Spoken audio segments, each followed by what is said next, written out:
दोस्तों, तो स्वागत है आपका उत्तराखंड कोर्स की क्लासेस में।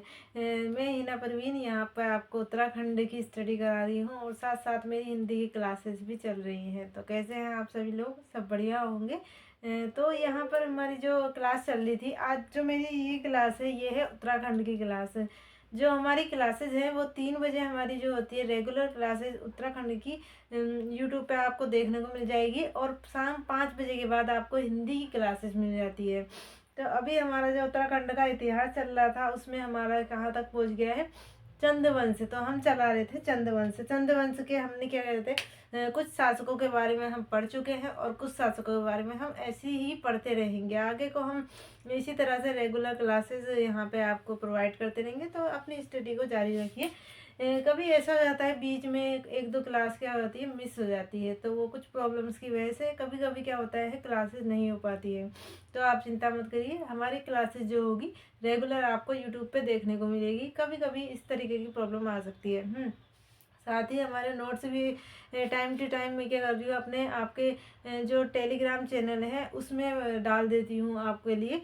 तो अगर मुझे जब जब मुझे क्या होता है कि मेरे नोट्स बन जाते हैं तो मैं आपको वहाँ पे प्रोवाइड कर देती हूँ। तो आप क्या है टेलीग्राम चैनल को भी ज्वाइन करते रहिएगा और उसमें नोट्स को देखते रहना। मैं आपको यहाँ पर चंदवंश के जो है, जैसे मैंने आज की क्लास करी तो मैं क्या कहते हैं इस क्लास के नोट्स पीडीएफ के फॉर्म में 1-2 पेज के फॉर्म में, क्योंकि चंदवंश क्या है जैसे अभी तक जो नोट्स दिए थे आपको, वहाँ पे मैंने नोट्स में क्या करा है कि जैसे प्रागैतिहासिक काल क्या था उसको एक में पूरा एक पीडीएफ दे दिया, आदि ऐतिहासिक काल का एक पीडीएफ दे दिया, कार्तिकेय पूर्व, क्योंकि ये कहते हैं राजवंश जो है ये इनका छोटा छोटा ही है, थोड़ा ज़्यादा नहीं है, तो एक नोट्स में हम रख सकते हैं उसे अच्छे तरीके से। लेकिन चंद्रवंश है तो हम अगर इतना सारा एक साथ देखेंगे तो हमें क्या हो जाएगा, थोड़ा माइंड हमारा डिस्टर्ब हो जाएगा। इसलिए हम थोड़ा थोड़ा भी उसमें देखेंगे और पढ़ते रहेंगे तो हमारी क्या हो जाएगी, स्टडी और भी ज़्यादा स्ट्रांग होगी। तो इसलिए मैं आपको एक दो पेज के जो भी मेरी क्लास होती है उसके नोट्स आपको देती रहूँगी इसी तरीके से। तो चलते हैं अपनी क्लास की ओर। तो हमारा जो यहाँ पे अब ये क्लास है ये है उत्तराखंड का इतिहास। तो ये हमारी जो क्लास चल रही है ये है हमारी उत्तराखंड का इतिहास। उत्तराखंड का इतिहास। ये लाइन टेढ़ी हो गई है, अच्छी नहीं लग रही है, इसको हम कर लेते हैं सीधी। तो उत्तराखंड का इतिहास हम यहाँ पे कर रहे थे, जिसमें हमारा क्या चल रहा था, मध्यकाल चल रहा था। तो इस चीज़ को भी देखना कि मध्यकाल में कौन कौन से वंशजों की बात चल रही है। तो मध्यकाल की बात चल रही थी, मध्यकाल में हमारा जो चल रहा था चंद वंश चल रहा था, चंद वंश।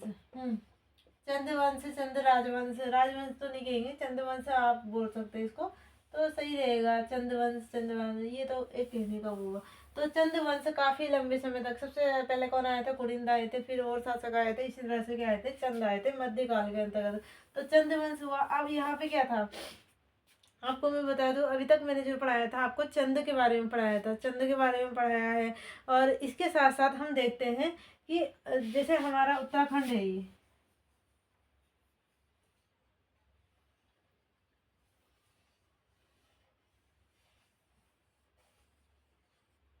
ये हमारा उत्तराखंड हो गया, ये थोड़ा टेढ़ा सा हो गया यहाँ पर।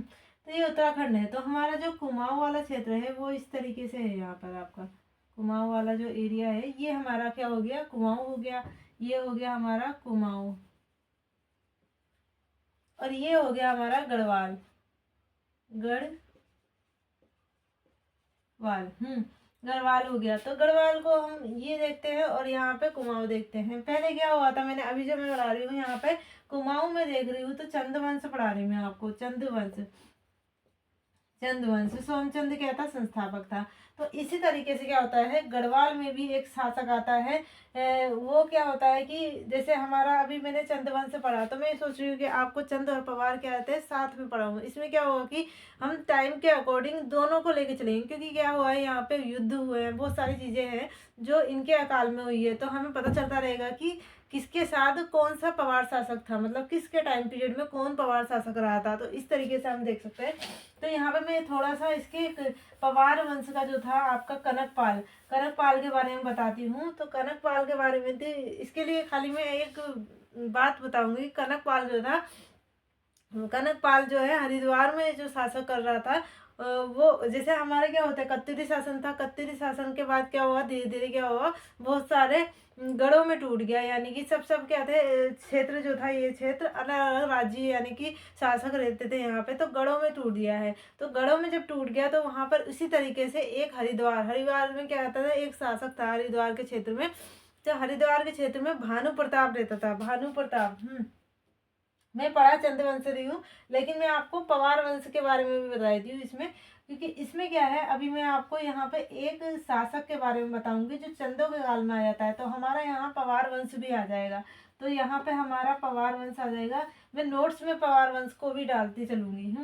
तो यहाँ पे जो था, यहाँ से जाता है कनकपाल। सपोज ये कनकपाल जो होता है प्रयागराज, प्रयागराज यानी कि इलाहाबाद के पास वहां पे रहता था। ये कनकपाल था। कौन था? कनकपाल। कनकपाल जाता है, किससे मिलता है? भानु प्रताप से। भानु प्रताप से मिलता है, भानु प्रताप से मिलता है। तो कुछ कुछ, क्योंकि क्या है बहुत पहले की बात है, तो इसलिए कहता है थोड़ा बहुत टाइम, जैसे शुरुआती कहते हैं चंदों में टाइम में क्या था, मतभेद चल रहा था, उसी तरह से कनकपाल के उसमें भी है। तो कनकपाल का जो टाइम पीरियड बताया वहाँ मैंने 888 लिया है सपोज, मतलब शायद इस तरीके से। तो कुछ बुक्स में इतना है, कुछ बुक्स में 888 है। तो ये देख सकते हैं आप, इसके आसपास आया था, मतलब आसपास। कहाँ आया? भ्रमण के लिए, भ्रमण भ्रमण भ्रमण भ्रमण। कहाँ गया था? बद्रीनाथ। बद्रीनाथ को जाता है। ये क्या करता है? बद्रीनाथ को जाता है भ्रमण के लिए कनकपाल। तो कनकपाल जैसे ही बद्रीनाथ में जाता है, कनक पे वो कहते हैं भ्रमण के लिए, तो इसकी मुलाकात हो जाती है। मुलाकात होती है किससे? मुलाकात हुई भानु प्रताप। जैसे क्या होता, सोमचंद्र भी आता कत्यूरी शासक ब्रह्म किससे? बीरमदेव या ब्रह्मदेव से, वैसे ही भानु प्रताप से मिलता है। ये भानु प्रताप से मिलता है, प्रताप से मिलता है। और ये क्या होता है, इसे पसंद आ जाता है, तो ये पुत्री का विवाह कर देता है। पुत्री विवाह,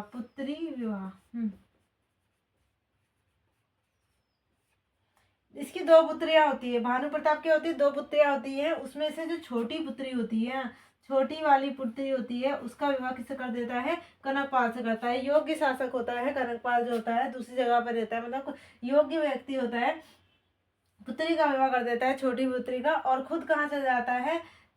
ये जो बद्रीनाथ में ये भ्रमण करने आया था, इसने कहा अब तुमने बहुत घूम लिया है, अब मैं घूमूंगा, मैं जाके करूँगा वहाँ पे बद्रीनाथ में।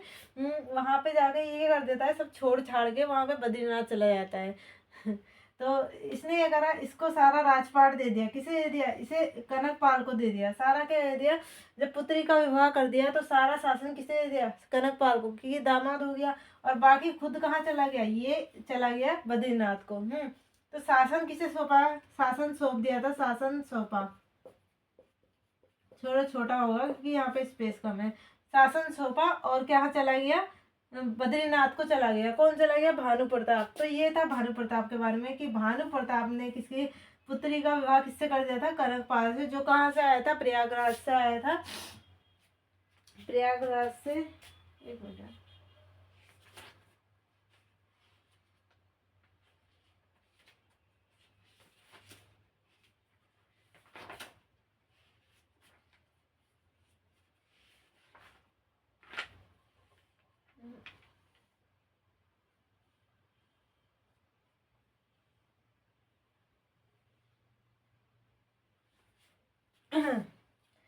आया था। और ये कहाँ था? चांदपुर गढ़ी का परगना। यानी कि एक चीज इसमें रह गई है ना, ये चांदपुर गढ़ी क्या है? चांदपुर गढ़ी कहेंगे इसे। आसपास यहीं पे हरिद्वार के आसपास चांदपुर गढ़ी परगने में थी।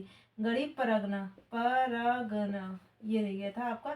चांदपुर गढ़ी के परगना का था भानु प्रताप। और ये आया कनकपाल, इससे मिला और इसने क्या है, इससे प्रभावित हो गया और अपनी पुत्री का विवाह दे दिया और राजपाट देके कहाँ चला गया? बद्रीनाथ को चला गया। तो इतना आपको क्लियर हो गया होगा।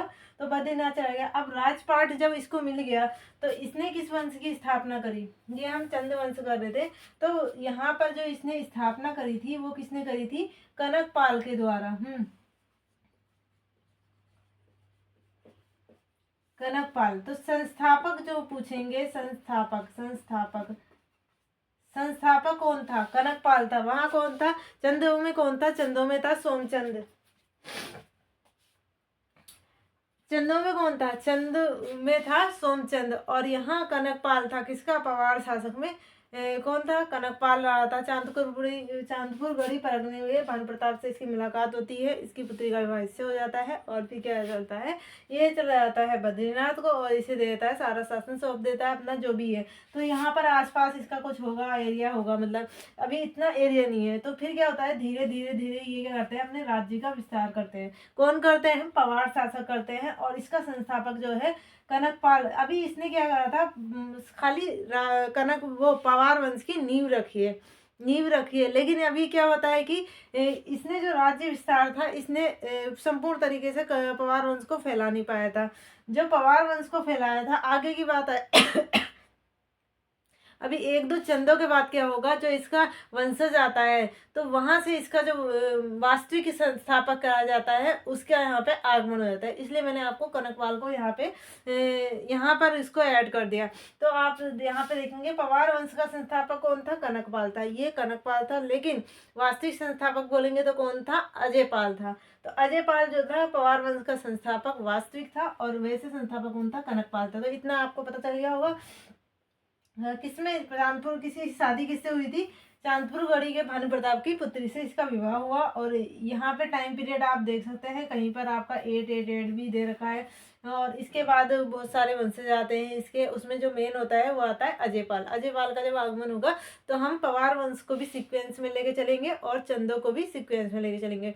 इससे क्या होगा, आपको पता रहेगा टाइम टू टाइम कि किसके कौन सा शासक किसके शासनकाल में रहा, किस समय किसके बीच युद्ध हुआ। तो ये सारी चीज़ें चलती रहेंगी। एक क्या होगा, हमारा जो हिस्ट्री वाला चैप्टर होता है ना, वो क्या होता है, एक हमारी जिंदगी से ही जैसे जिया हुआ होता है। मतलब क्या होता है कि जो पीछे जो लोग जिंदगी जी चुके हैं उनके बारे में है। तो हमें जैसे अभी हमारा क्या चल रहा है, 2025 चल रहा है, तो हमारे लाइफ में क्या क्या हो रहा है ये हमें, और हमारे टाइम पर क्या क्या हुआ। जैसे कोरोना का काल आया, तो हमारे इस समय में जो 2020 2021 के टाइम था, वहाँ पर कोरोना आया। तो वो सारी चीज़ें एक साथ चलती है, तो हमें चीज़ें क्या होती है, इंटरेस्टिंग लगती है। तो ये हो गया हमारा इसका। तो कनकपाल का आप देख लेंगे, पवार वंश का संस्थापक कनकपाल, इसके बारे में कुछ ज़्यादा पूछते नहीं है। चांदपुर गढ़ी परगने गए जो भानु प्रताप था, उसकी पुत्री से विवाह हुआ। इसने गढ़वाल में इसकी वंश की नींव रखी, पवार वंश की नींव रखी। कब आया? 6800। अगर टाइम पीरियड ये पूछ देता तो आप ये देख लेंगे। ये टाइम पीरियड नहीं पूछता है, खाली संस्थापक ही पूछता है इसका। और बाकी ये कहाँ को आया था, ये बद्रीनाथ दर्शन को आया था, और इसकी मुलाकात हो जाती है भानु प्रताप से। तो ये हो गया था हमारा पवार वंश के बारे में थोड़ा सा। अब चलते हैं हमारा कल का जो हमारी क्लास में था चंद्रवंश। चंद्रवंश में मैंने जो लास्ट करा था, ये आपने ले लिया होगा स्क्रीनशॉट। वैसे तो मैं नोट्स में आपको ये वहाँ पे ये पवार वंश के बारे में भी डाल दूंगी, इसके बारे में बीच में। तो ये हमारा हो गया पवार वंश के बारे में।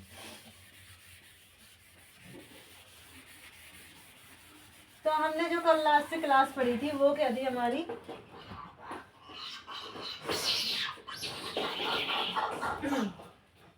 जो पवार वंश की लास्ट क्लास थी। लास्ट क्लास क्या रही थी हमारी? विक्रमचंद्र रही थी। विक्रमचंद्र के बारे में क्या हुआ था कि हमने अब एक बार दे देते हैं। हमारा जो सबसे पहले कौन आया था? सोमचंद आया था। सोमचंद ये कि रिवीजन करना जरूरी है, हमें चीज़ें याद रहेंगी इसमें। इस वजह से बहुत सारी क्या होता है, टाइम भी जाता है, लेकिन क्या है कि हम चीज़ों को भूलेंगे नहीं। तो यहाँ सबसे पहले कौन आता है? सोमचंद आता है। सोमचंद आया था। फिर कौन आया था? आत्मचंद। सोमचंद, आत्मचंद, पूर्णचंद। आत्मचंद, आत्मचंद, ऐसे लिखेंगे चंद। हाँ, आत्मचंद, पूर्णचंद, पूर्णचंद, इंद्रचंद, इंद्रचंद, चंद लिख रहे हैं तो चंद ही लिखेंगे हैं। इंद्रचंद, संसार चंद, संसार चंद, हमने ये सारे पढ़ लिए हैं। सुधा चंद, सुधा चंद, हमीर चंद, हमीर चंद। फिर आता है वीणा चंद, वीणा चंद। फिर कौन आता है, फिर आता है वीरचंद। वीरचंद ये किसका पुत्र होता है, ये होता है संसार चंद्र का पुत्र। वीरचंद के बाद कौन आता है, वीरचंद आता है। फिर आता है इसके बाद उद्यान आपका रूपचंद। रूपचंद, भीष्मचंद। भीष्म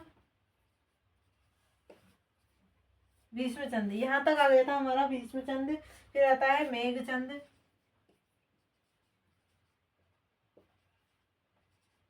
मेघचंद, ध्यानचंद इसके बाद का देख रहे हैं हम, तो यहाँ आता है ध्यानचंद। ध्यानचंद, पर्वतचंद। पर्वत, जो इम्पोर्टेंट थे उनके बारे में मैंने आपको डीपी वहाँ से बता दिया है। पर्वतचंद, थोरचंद। थोरचंद, कल्याणचंद। कल्याणचंद, फिर आ जाता है यहाँ पर कल्याणचंद के बाद हम आता है त्रिलोकचंद। ना ये कल्याणचंद बालो कल्याणचंद है, ना ही ये कल्याणचंद बालो कल्याणचंद है, और ना ही ये भीष्मचंद उसका जो पिता होता है भीष्मचंद वो है। ये है पहले वाले, मतलब ये क्या है, इसके वंशज जो पहले के पूर्वज हैं वो है। तो ये कल्याणचंद हो जाएगा। फिर आ जाएगा त्रिलोकचंद। त्रिलोकचंद,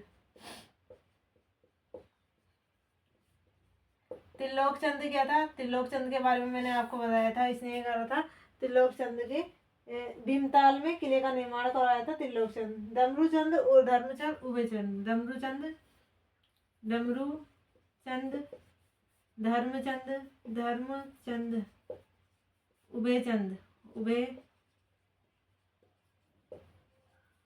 ये हो गया आपका उभयचंद। फिर आ जाता है ज्ञानचंद। ज्ञानचंद, ज्ञानचंद वही गरुड़ वाला है ये। ज्ञानचंद, हरिहरचंद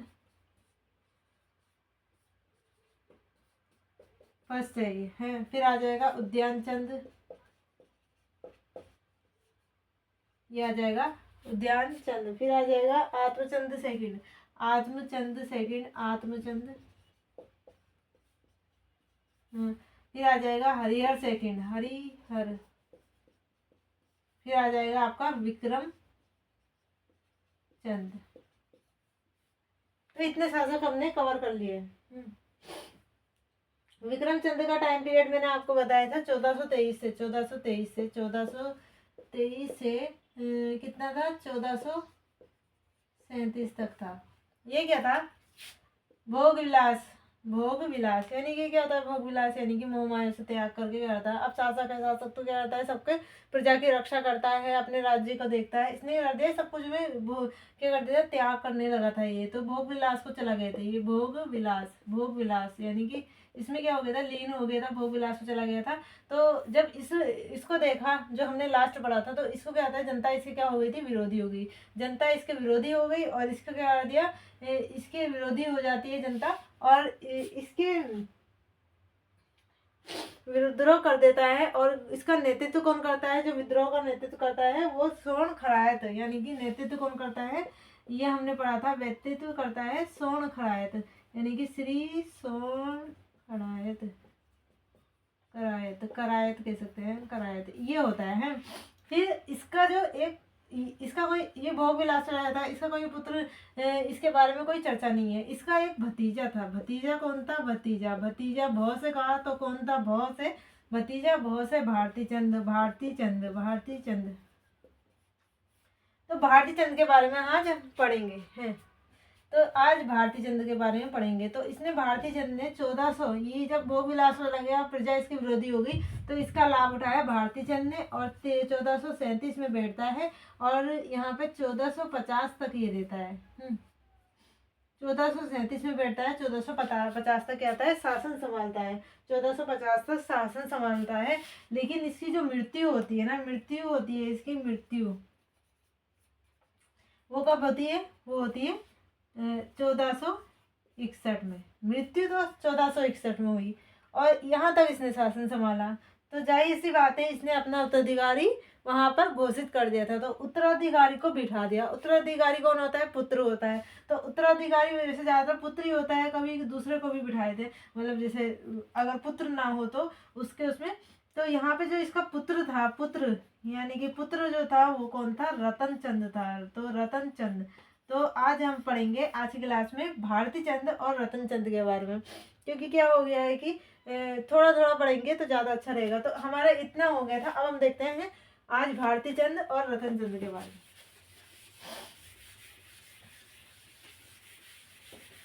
फटाफट क्लास करते हैं क्योंकि टाइम भी जा रहा है। थोड़ा थोड़ा आप पढ़ेंगे छोटी छोटी क्लासेस में तो अच्छे से याद होगा। अब ये कि सारे हम अगर एक क्लास में करते हैं तो क्या होगा कि हमें वहाँ पे सब कुछ मिक्स हो जाएगा, और रिवीजन तो बहुत ही ज़रूरी है। तो हमारा जो आज का जो चंद वंश का शासक है वो कौन है, भारती चंद है, भारती चंद। हाँ, साथ साथ यहाँ पवार वंश चल रहा है, पवार वंश चल रहा है, वंश चल रहा है, लेकिन इसके शासक जो है अभी शासकों का नाम नहीं है, शासक का नाम इसके टाइम पीरियड पे क्या है, नाम अभी अपठनीय है। अपठनीय जब हमने पढ़ा नहीं तो मतलब क्या हो जाएगा, अपठनीय है।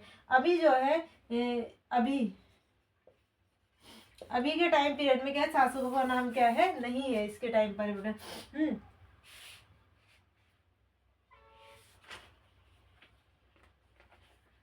तो यहाँ पे भारती चंद के बारे में देखेंगे तो भारती चंद का टाइम पीरियड क्या था, भारती चंद का टाइम पीरियड था हमारा 1437 सैंतीस से 1450 तक, और इसकी मृत्यु हुई थी, मृत्यु जो हुई थी वो हुई थी 1400, आप याद रखेंगे 1461 में इसकी मृत्यु हो जाती है, समझे। तो भारती चंद जो था, भारती चंद भी एक योग्य चंद्रवंश का शासक था। क्या था, योग्य था, ये काफी अच्छा योग्य और प्रतापी शासक था ये भी। और इसका जो पुत्र था रुद्रचंद रतन चंद, वो भी क्या था, एक योगी था। तो योगी था तभी तो उस टाइम से पहले उत्तराधिकारी घोषित कर दिया, तो योग्य शासक था। तो जब भारती चंद था तो भारती चंद ने क्या देखा कि इसका जो वो है क्या कहते हैं, जो ये भतीजा था उसका, किसका था भतीजा, विक्रम चंद का भतीजा था। तो विक्रम चंद क्या है, भोग विलास को चल पड़ा है। तो इसने क्या सोचा, इसने सोचा कि क्यों ना मैं इसका लाभ उठाया जाए, और जनता तो वैसे भी विरोधी हो रही है तो मुझे आसानी से शासक मान लेगी। तो ये जाके गद्दी में बैठ गया और विक्रम चंद को वहां से हटा दिया गया। तो विक्रम चंद जो था, विक्रम चंद की जगह पर कौन बैठा था, भारती चंद बैठा था। वो क्या था, इसका भतीजा था। उसे याद रखेंगे आप, भारती भतीजा, यानी कि भतीजा था बहुत से भारती चंद हैं। अब जब ये सत्या में बैठ जाता है तो अभी तक तो क्या चल रहा था, देखा होगा आपने, सोमचंद क्या आता था, सोमचंद कर देता था, सोमचंद कर देता था, सोमचंद टाइम से के काल से कर कर दिया जाता था। किसे देते थे, ये कर देते थे डोटी, यानी कि डोटी के शासक, डोटी या नेपाल के शासक, नेपाल को ये क्या आता था, कर देता था। कौन देता था, तो सोमचंद के बाद जितने भी शासक आए हैं ना, जितने भी हमारे वंश चंद्र वंश के शासक आए हैं, वो क्या दे रहे हैं सबको, वो सब क्या दे रहे हैं, कर दे रहे हैं। किसको दे रहे हैं, कर दे रहे हैं, ये नेपाल के शासक को। और इसी के टाइम पीरियड में नेपाल के शासक दे रहे हैं, और ये भी क्या लेते थे, जनता से कर लेते थे। बीच में एक बात आई थी जहाँ पे गरुड़ ज्ञानचंद ने क्या कर दिया था, कर को बढ़ा दिया था। उसके कारण क्या हुई थी, और रवाईकर और जनता के से विरोध हो गई थी। तो फिर क्या होता था, जनता इसको क्या हो गया था, मार दिया गया था। उसके बाद जो होता है, इसके जो पौत्र होता है वो क्या होता है, उदयनचंद, यानी कि उसी का वंशज जो होता है उदयनचंद, क्या आता है, कर मुक्त कर देता है अपनी जनता को, यानी कि कर से मुक्त कर देता है, कर को घटा देता है। लेकिन अभी भी ये कर रहे हैं, नेपाल को कर दे रहे हैं। तो भारतीय जनता ने सोचा कि हम क्यों कर दे, हम भी क्यों कर दे, किसको, नेपाल के शासक को या डोटी के शासक को।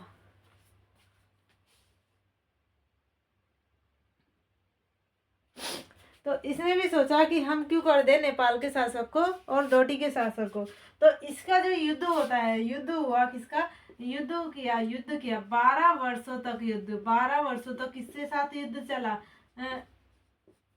युद्ध चला, युद्ध चला, युद्ध चला। तो युद्ध चला किसके साथ, ये चला था नेपाल के शासकों के साथ। किस लिए, डोटी या नेपाल, डोटी डोटी डोटी ऐसे, डोटी या नेपाल, नेपाल शासकों से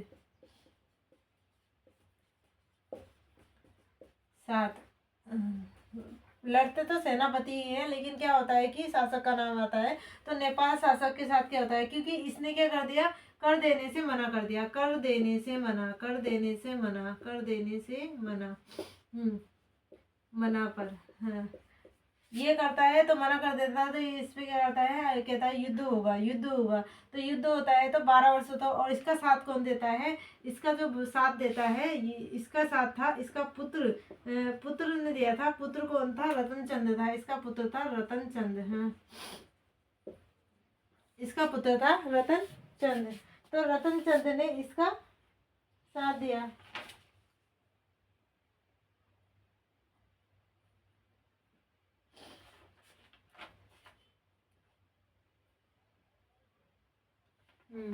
रतन चंद ने इसका। और यहाँ पे जो नेपाल का शासक था वो कौन था, जोगमल था। जोगमल,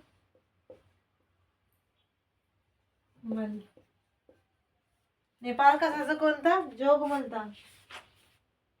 सॉरी नागमल, एक तो इनका भी नाम ऐसे ही होता है, जोगमल, नागमल, धीरमल, नागमल था।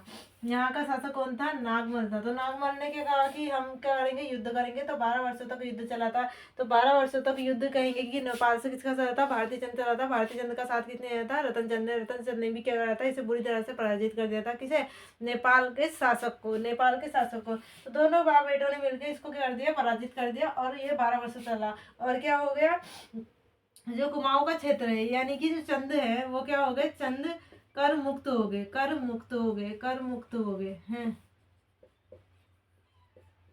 हैं ये क्या हुए, जो चंद थे, ये जो चंद थे, ये क्या हुए, विजय हुए, विजय हुए। यानी कि युद्ध में क्या हुए, विजय हुए। अब इसी के साथ साथ जब युद्ध चल रहा है तो क्या हुआ होगा, वहां पर जनता, जो भी इनके सैनिक रहे होंगे, उनका डेरा होगा वहां पर है।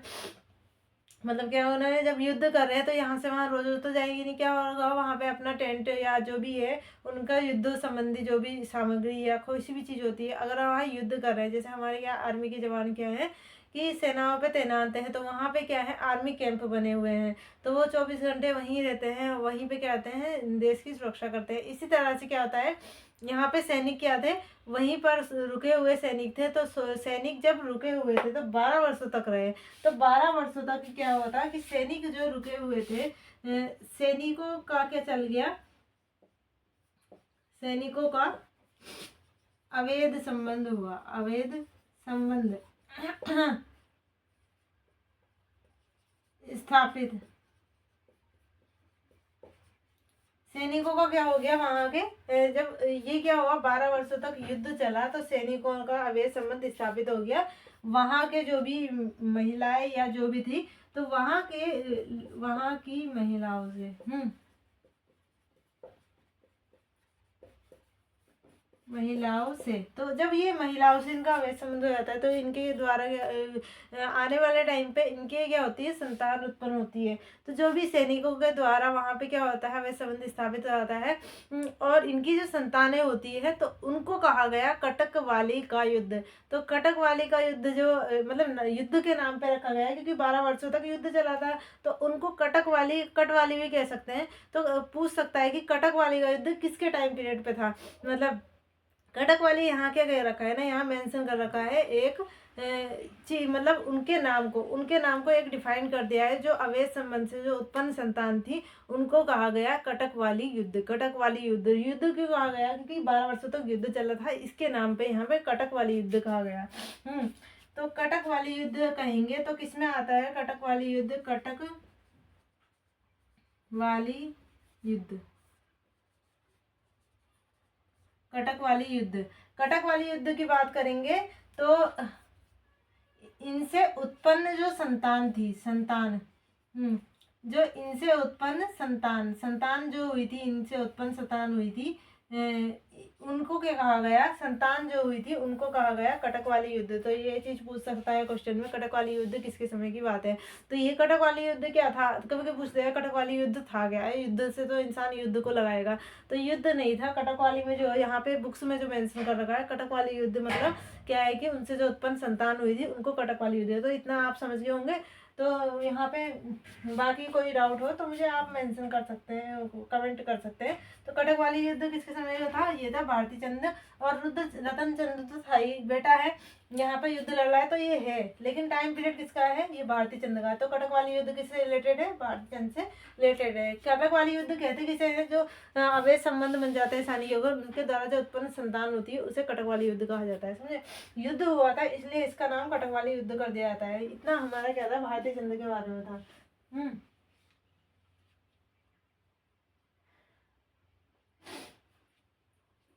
देखो भारती चंद के बारे में था। तो यहाँ पर एक चीज आप यहाँ पे लिख सकते हैं कि स्वतंत्र चंद वंश का उदय, यानी कि स्वतंत्र चंद वंश की स्थापना। तो यहाँ पे आप नोट करके लिख सकते हैं, क्योंकि शासन इसका चल रहा है तो नाम किसका आएगा, इसी का आएगा। तो यहाँ पे आप लिख सकते हैं स्वतंत्र स्वतंत्र चंद वंश की स्थापना किसके द्वारा की गई, भारती चंद द्वारा की गई। किसके द्वारा, भारती चंद। तो ये इसके द्वारा, इसके जो थे मेन फैक्ट थे, तो मैंने आपको यहाँ बता दिया, आपको समझ में आ गया होगा किस तरीके से हुआ। तो क्या हुआ था कि जो भी थी मैंने आपको बारह बता दिया है, और बाकी आप देखते रहिएगा, और बाकी मैं रिवीजन तो करवाती रहूंगी। तो इतना हो गया है। अब चलते हैं रतन चंद के बारे में। तो ये था इसके इम्पोर्टेंट। अब आते हैं रतन चंद। अब जब रतन चंद विजय हो जाता है, ये क्या होता है, एक प्रतापी शासक होता है। ये भी प्रतापी शासक ही रहता है। इसने विजय को जो किससे करी थी, डोटी के नेपाल के शासक से इसने भी युद्ध लड़ा, क्योंकि बाप के साथ मिलकर कर रहा है, जो भी पिता है उसके साथ मिलकर क्या कर रहा है, युद्ध कर रहा है। इसी के साथ साथ इसने क्या करा, सोर, नेपाल और ये सीरा वाले क्षेत्रों पे भी इसने क्या करा, विजय प्राप्त करी थी। तो हम पढ़ते हैं रतन चंद के बारे में। तो ये हो गया है। अब इसने भारती चंद की जब मृत्यु हो जाती है, सॉरी भारती चंद 1560 तक रहता है, तो ये कर देता है, इसे उत्तराधिकारी घोषित कर देता है। ये हो गया हमारा कटक वाली युद्ध से रिलेटेड और बाकी सब चीजें। अब पढ़ते हैं हम 1450 से हमारा क्या बनता है, रतन चंद जो होता है गद्दी पे बैठ जाता है। गद्दी पे सोमचंद था, ये क्या रहता था, कर देता था, उसके बाद के साथ साथ कर देते थे। लेकिन सबसे पहले जो होता है स्वतंत्र चंद वंश की स्थापना किसने की है, भारती चंद ने। स्वतंत्र का मतलब होता है किसी के अधीन नहीं है, किसी के अधीन नहीं है, किसी को कर नहीं दे रहे हैं, तो वो क्या हो गए, स्वतंत्र हो गए, अपना शासन स्वतंत्र कर सकते हैं। तो सबसे पहले स्वतंत्र चंद वंश की स्थापना किसने की थी, वो की थी भारती चंद ने। चंद वंश की नींव किसने रखी थी, सोमचंद ने। नींव रखी है सोमचंद ने, लेकिन स्वतंत्र जो करा था वो भारती चंद ने करा था, समझे। तो यहाँ पे आ जाएगा हमारा रतन चंद। ये आ गया हमारा रतन चंद है। रतन चंद जो टाइम पीरियड है, यहाँ पर हमारा जो देखा है हमने, वो 50 से 1450 में बैठ गया, उत्तराधिकारी घोषित कर दिया गया, और 1488 तक ये क्या रहा, शासक बना रहा। 1488 तक शासक बना। ये क्या चल रहा है, सिक्वेंस से चल रहा है हमारा। यहाँ पे कुछ कुछ को बताया है कि हाँ इसका पुत्र था, कुछ कुछ को बताया है कि इसका भतीजा था, कुछ कुछ को बताया है कि इसका भाई था। तो इस टाइप से अब इसके बारे में मेंशन है कि ये क्या था, भारती चंद का पुत्र था। जो इसके बाद बैठेगा वो भी इसका पुत्र बैठेगा, समझे। तो यहाँ पे जो बैठा था ये 1450 में, पहला तो इसका हो गया डोटी के शासक के साथ युद्ध। पहला जो इम्पोर्टेंट बात है वो क्या हो गई, डोटी शासक, यानी कि डोटी पर विजय। डोटी पे विजय तो हो गया, क्योंकि क्या करा इसने, पिता के साथ मिल गए, पिता के साथ मिलके गया, चंद्रवंश को कर मुक्त कराया था। सबसे पहले ये हो जाएगा है, ये हो गया। और दूसरा जो था, इसने जुमला, बजांग व थल, इसने क्या करा, जुमला, कुछ कुछ चीजें हैं, जुमला, बजांग व थल, जो ये थे ना जगह थी, ये जुमला थी, बजांग थी और थल थी। जुमला, बजांग, थल ये थे। तो इनको कर के लिए कहा, कर, खुद तो कर मुक्त हो गए, ये खुद तो कर मुक्त हो गए, लेकिन दूसरे को कह रहे हैं कि कर दो, क्योंकि अपना शासन चलाने के लिए। तो इन्होंने कहा कि अब हमें चाहिए कर। तो उन क्षेत्रों को जीत लिया और उनके राजाओं को कहा कि हमें कर चाहिए। तो इन्होंने कर के लिए बाध्य किया जुमला, बजांग और थल के लोगों को। सीरा को जीता, मैंने आपको बताया था, सीरा को जीता, सीरा को जीता। योग्य शासक था, ये क्या था, योग्य शासक था। प्रतापी, योग्य, प्रतापी, शासक, प्रतापी, योग्य, प्रतापी एक ही बात होती है। प्रतापी यानी कि काफी ज्यादा प्रतापी, ये जीतता था वहां पर, प्रतापी शासक। प्रतापी शासक था ये, प्रतापी, मी जैसा लग रहा है ये। तो प्रतापी शासक सीरा को जीता। और इसके समय पे क्या हुआ कि इसने क्या कर देता, हाँ पूछ सकता है, 3 चीजें आपसे पूछेंगी। हाँ, सबसे मेन बात है अब आएगा एक जो आता है आपका क्वेश्चन, सबसे पहले भूमि बंदोबस्त किसने कराया, ये पूछ सकता है। और आपसे ये पूछ सकता है सबसे पहले चंदों में किसने भूमि बंदोबस्त का प्रयास कराया, एक ये पूछ सकता है। और सबसे पहले की बात पूछ सकता है, गोरखा काल की पूछ सकता है। तो सबसे पहले जो है गोरखा काल में हो चुका है, वैसे गोरखा काल में बाद में आया था, लेकिन प्रयास सबसे इससे गोरखा से भी पहले क्या होता है, रतन चंद के टाइम पे क्या होता है कि भूमि बंदोबस्त कराने का क्या आता है, प्रयास किया जाता है। भूमि बंदोबस्त तो चंदों में सबसे पहले जो भूमि बंदोबस्त कराया था वो कौन था, रतन चंद। इसके बाद जो आता है गोरखा काल में आता है, लेकिन भूमि बंदोबस्त जब लागू हुआ तो वो ब्रिटिश काल से हुआ था। ब्रिटिश काल ये क्या थे, अपने वंशों के फॉर्म में थे ना ये, तो ये क्या चल रहा है, वैसा शासक चल रहा है, इन्होंने लागू नहीं करा था, मतलब ये क्या है, भूमि बंदोबस्त लेके आए थे। जैसे इसने क्या प्रयास करा, गोरखा काल में भूमि बंदोबस्त आया, लेकिन जो ब्रिटिश कालीन था वहाँ भूमि बंदोबस्त लागू हुए। जैसे क्या हुआ 1815 में जो आता है ई गार्डनर, तो सबसे पहला भूमि बंदोबस्त तो ई गार्डनर के टाइम से ही हम वहाँ से ही पढ़ते हैं। लेकिन अगर गोरखा काल की बात करें तो गोरखाओं में भी हुआ था भूमि बंदोबस्त, उससे पहले चंदों ने भी भूमि बंदोबस्त का प्रयास करा था। तो भू बंदोबस्त सबसे पहले जो भू बंदोबस्त का प्रयास किया गया वो किसके, चंदों के काल में। तो चंदों के काल में, चंद काल में,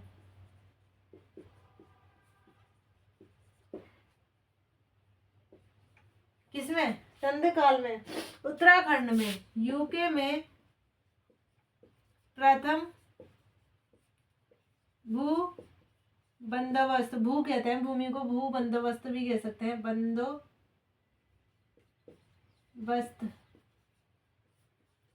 का प्रयास कराया। अब मैं रतन चंद पढ़ रही हूँ तो रतन चंद ने ही करवाया होगा, तो रतन चंद ने क्या है, भूमि बंदोबस्त का प्रयास करवाया। और यहाँ पे नेतृत्व किसका था, किसी को तो यहाँ पे जिम्मेदारी सौंपी होगी, तो वो था श्री जेदा किरोला, श्री जेदा किरोला,